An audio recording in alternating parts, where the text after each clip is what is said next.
ओम श्री परमात्मने नमः। श्रीमद् भागवत गीतारे भगवत प्राप्तिर दुईटी प्रधान मार्ग कुहाଯାଇଛି, जहा हेउछि सांख्यनिष्ठा एवं योगनिष्ठा। सांख्यनिष्ठा समस्त पदार्थ मृगतृष्णार जल परि अथवा स्वप्नर सृष्टि परि मायामय होइथिबारु मायार कार्य रूपे गुणवान ही गुणमानंकरे प्रवर्तित हुअन्ति।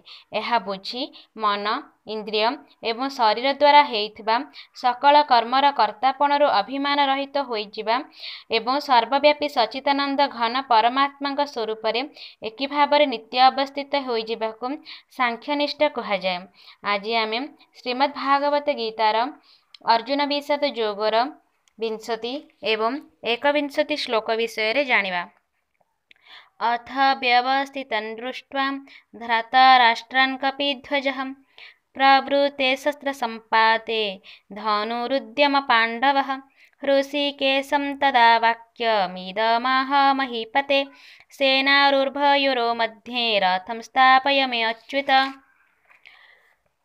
एठारे राजा धृतराष्ट्र को संजय कहउछन्ति, हे राजन, एहापरे व्यूहरचना पूर्वक युद्ध करने को प्रस्तुत होई रहिथिबा धृतराष्ट्रंक संबंधी माननकु देखि शस्त्र प्रयोग करने को जाउथिबा समय रे कपिध्वज अर्जुन निज धनु उठाई ऋषिकेश श्रीकृष्ण भगवान को कहले, हे अच्युत, मो रथ को ने दुई सेनांक मध्यरे ठिया करंतु।